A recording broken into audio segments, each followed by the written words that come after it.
আমি আজকে আপনাদেরকে দেখাবো কলা পাতায় ডিম ভাপা রেসিপি। আমি এখানে কলা পাতা নিয়ে নিয়েছি আর নিয়েছি 5টা ডিম। আপনারা আপনাদের পরিমাণ মতো ডিমটা নেবেন। নিয়েছি পেঁয়াজ কুচি, ধনেপাতা কুচি, কাঁচা লঙ্কা কুচি, রসুন কুচি, লবণ, সর্ষের তেল। একটা বাটির মধ্যে আমি ডিমগুলো ফাটিয়ে নেব।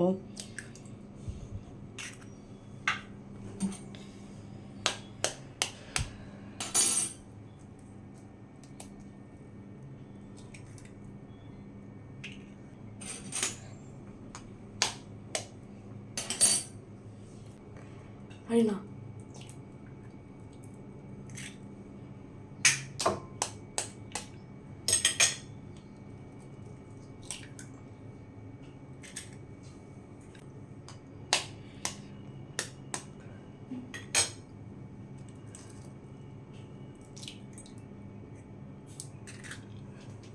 ফাটিয়ে নেওয়ার পরে দিয়ে দিচ্ছি পরিমাণ মতো লবণ,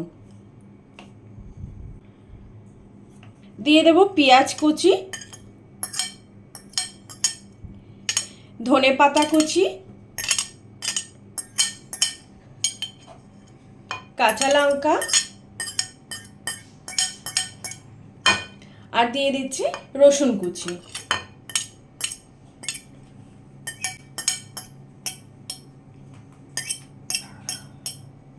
ডিমগুলো ভালো করে ফেটিয়ে নেব।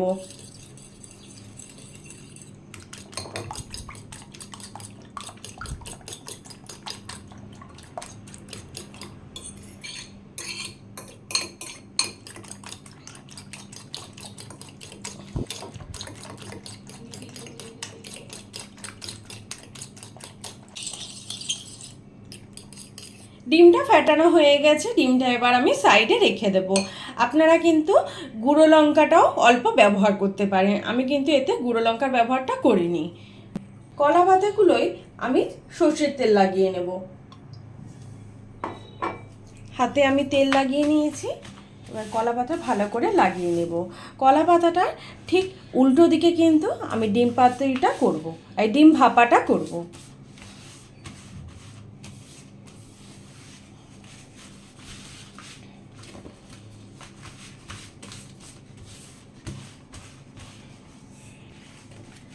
আমি এখানে 2টো পাতা নিয়েছি, এই যে এই একটা পাতা আর এই একটা কলা পাতা। 2টো পাতাতেই ঠিক একইভাবে আমি সর্ষের তেল লাগিয়ে নেব। তাওয়াটা আমি গরম করে নিয়েছি, তাওয়াতে আমি কলা পাতাগুলো সেঁকে নেব। কলা পাতাগুলো সেঁকে নিলে কলা পাতাগুলো কিন্তু ফেটে যাবে না। মোড়ার সময় অনেক সময় কলা পাতা ফেটে যায়, রান্না করতে অসুবিধা হয়, কিন্তু একটু কলা পাতাগুলো সেঁকে নিলে কলা পাতাগুলো সুন্দরভাবে মোড়া যাবে।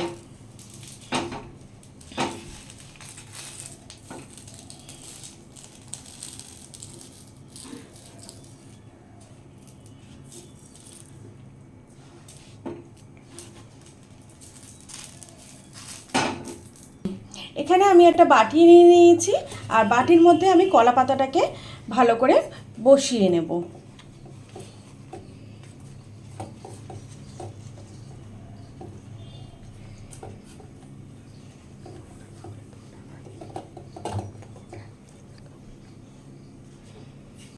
আর একটা পাতাও ঠিক একইভাবে কিন্তু আমি ভিতরে যতটা সম্ভব বাটির ভিতরে ঢোকানোর আমি সেরকমভাবে ঢুকিয়ে নেব পাতাটা।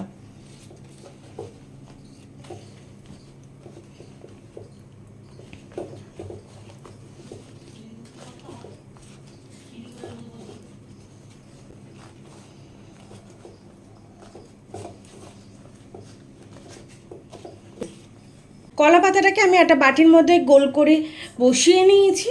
এবারে ফেটিয়ে রাখা ডিমটা কলা পাতার মধ্যে দিয়ে দেব। তার আগে আমি কলা পাতার মধ্যে তেল দিয়ে দেব। 1 চামচ মতো সর্ষের তেল দিয়ে দিলাম।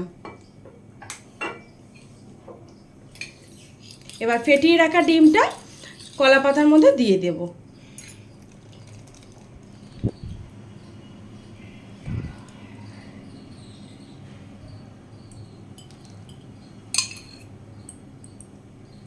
এই একটা ফটো তুলে নে। কলা পাতার মধ্যে ফেটিয়ে রাখা ডিমটা দেওয়ার পর এরকম একটা সুতো দিয়ে কলা পাতার মুখগুলো আমি বেঁধে নেব।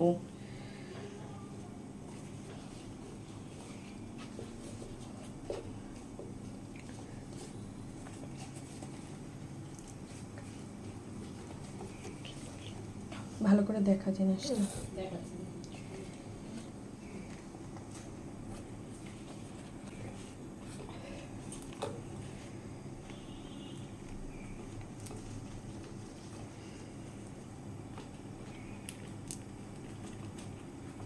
এবারে আমি সুতো দিয়ে ভালো করে বেঁধে নেব।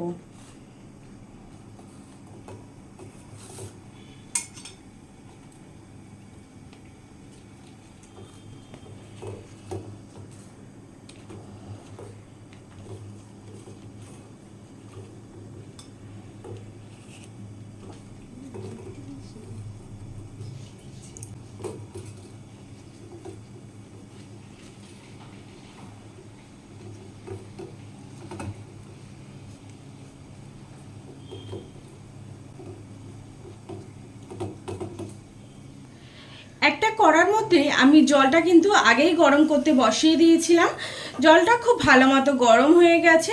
এবারে এরকম একটা স্ট্যান্ড আমি জলের মধ্যে বসিয়ে দিচ্ছি, যাতে পাতাটা দিলে পাতাটা আর নড়চড় না হয়। এবারে এই স্ট্যান্ডের ওপরে আমি ডিমের পুর ভরা পাতাটা বসিয়ে দেব।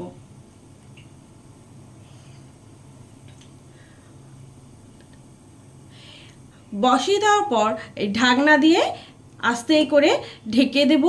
আর গ্যাস লো টু মিডিয়াম ফ্লেমে করে 15 থেকে 20 মিনিটের জন্য আমি রান্নাটা করে নেব। গ্যাস লো টু মিডিয়াম ফ্লেমে রেখে 20 মিনিটের জন্য আমি ডিম ভাপাটা তৈরি করে নিয়েছি। এবারে আমি নামিয়ে নেব।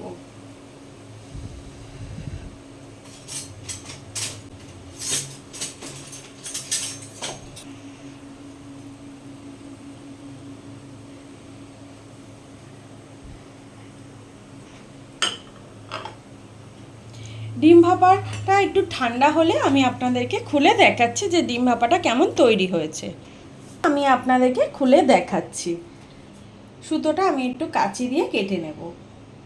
সুতোটা আমি কেটে নিয়েছি, আমি আপনাদেরকে খুলে দেখাচ্ছি।